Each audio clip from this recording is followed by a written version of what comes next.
जय मसीह की सभी को। आज हम सुई के नाके का भेद के ऊपर बात करने वाले हैं कि क्या भेद है और लोग इसके ऊपर क्या क्या शिक्षा बनाए, इसके ऊपर आज हम बात करने वाले हैं। तो आइए हम वीडियो को शुरू करते हैं। वीडियो को शुरू करने से पहले हम ये सुई के नाका जो वचन आया है इसको पूरे कॉन्टेक्स्ट के साथ समझते हैं कि यहाँ क्या बात हो रही है।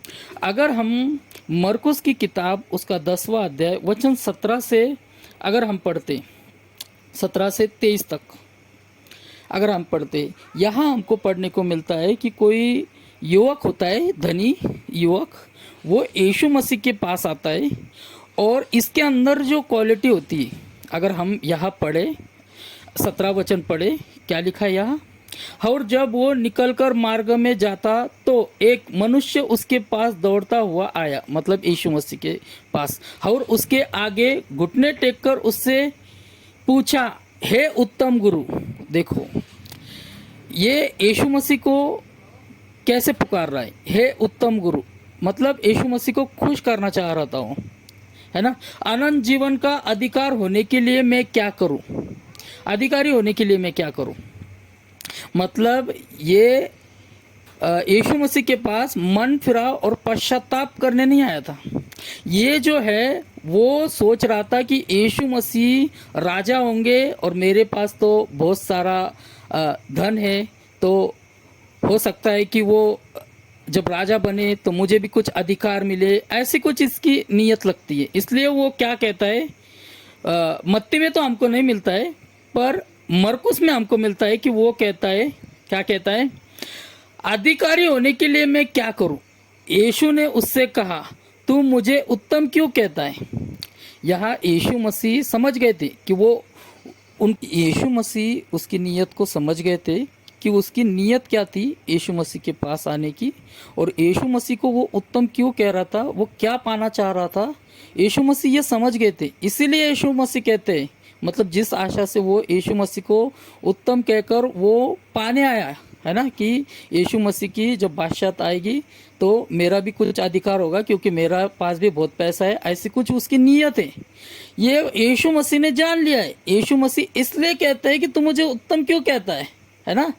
मतलब यीशु मसीह उसको ये बताना चाह रहे थे कि जिस नीयत से तू आया है और मुझे उत्तम कह रहा है, तो मुझे उत्तम कहकर मतलब नहीं है, तू परमेश्वर को उत्तम कह। मतलब अगर तू परमेश्वर को उत्तम कहेगा तो परमेश्वर की जो आज्ञा है उन आज्ञाओं को फॉलो करेगा, और परमेश्वर जैसा चाहता है अनंत जीवन के लिए वैसा तू करेगा। ये यीशु मसीह का उसको पॉइंट था कि तू मुझे उत्तम मत कहे बल्कि परमेश्वर को उत्तम कहे। अगर वो परमेश्वर को उत्तम कहेगा, परमेश्वर को उत्तम समझेगा, तो परमेश्वर की आज्ञा के अनुसार कैसे मतलब आनंद जीवन वो पा सकता है, इस बात को वो समझेगा। इसीलिए यहाँ पर यीशु मसीह ने कहा है कि उत्तम केवल परमेश्वर है। कोई ऐसा ना समझे कि यीशु मसीह, बहुत से ऐसे झूठे प्रचारक हैं जो यीशु मसीह को कहते हैं कि देखो यीशु मसीह यहाँ कह रहे हैं कि उत्तम केवल परमेश्वर है, तो यीशु मसीह परमेश्वर नहीं, इस तरह की कोई बहुत सारे लोग टीचिंग देते हैं।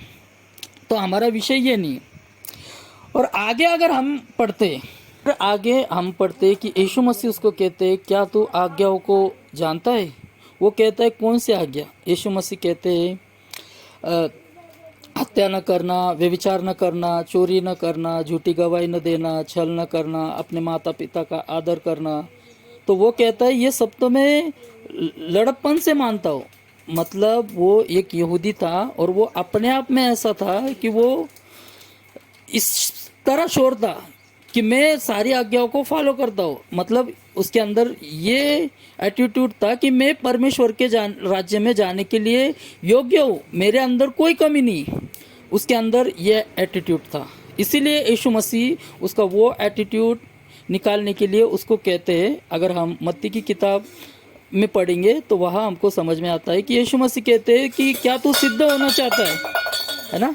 तो ये सब जो तेरे पास है, जो धन था उसके पास, इसको गरीबों में बांट दे और मेरे पीछे हो ले। जब ये बात उसने सुना तो उसकी जो नीयत है वो सामने आ गई और उसने फिर वो वहाँ से उदास होकर चला गया। हम ये वचन में पढ़ते हैं। तो इस वचन से कहीं पर भी हमको ये शिक्षा नहीं मिलती कि अमीरों का स्वर्ग के राज्य में प्रवेश करना मुश्किल है बोल के, बल्कि यीशु मसीह का यहाँ बोलना ये कि जिसके पास धन होगा वो परमेश्वर के राज्य में पहुंच इसलिए नहीं पाएगा क्योंकि उसकी जो नीयत है वो साफ नहीं होगी, इसलिए वो परमेश्वर के राज्य में नहीं पहुंच पाएगा। ये यीशु मसीह का यह पॉइंट है।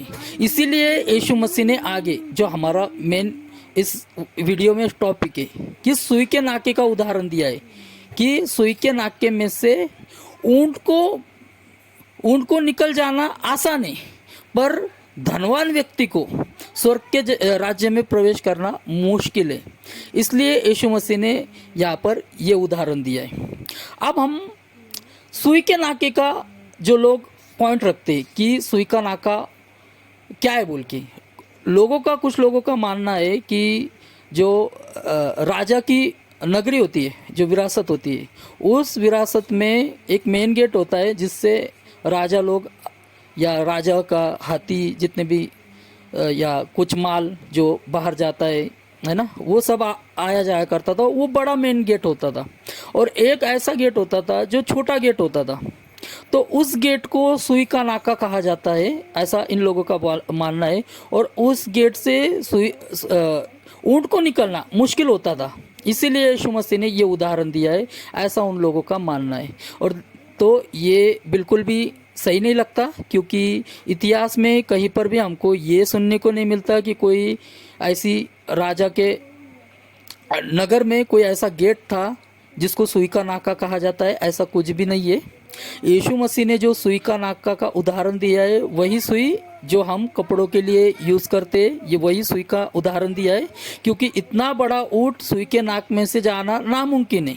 अगर वो वैसे दरवाजे की बात कर रहे हैं ना, नगर का वाला दरवाज़ा की बात कर रहे हैं, तो ये ऐसा मानते हैं कि ऊंट अगर घुटनों के बल सामान उतार कर घुटनों के बल अगर बैठे तो वो उस गेट से पार हो सकता है, ऐसा लोग मानते हैं, उस जो नाके को उदाहरण देते हैं। तो ये वो नाका नहीं है, ये कपड़े सिलने वाली सुई का नाका का उदाहरण है। तो आप समझ गए होंगे इस उदाहरण से कि कैसे यीशु मसीह ने ये उदाहरण दिया है और क्यों दिया है ये उदाहरण, क्यों एक अमीर व्यक्ति परमेश्वर के राज्य में प्रवेश नहीं कर सकता। आप समझ गए होंगे इस पूरे वीडियो से, क्योंकि अमीर आदमी की जो पैसा उसके पास होगा उसकी नीयत सही नहीं होगी। अब इसका मतलब ये नहीं कि हर एक अमीर आदमी की नीयत सही नहीं होगी, ये भी मतलब नहीं इसका, इस बात को भी आप समझ लीजिए। तो जय मसीह की, प्रेज द लॉर्ड।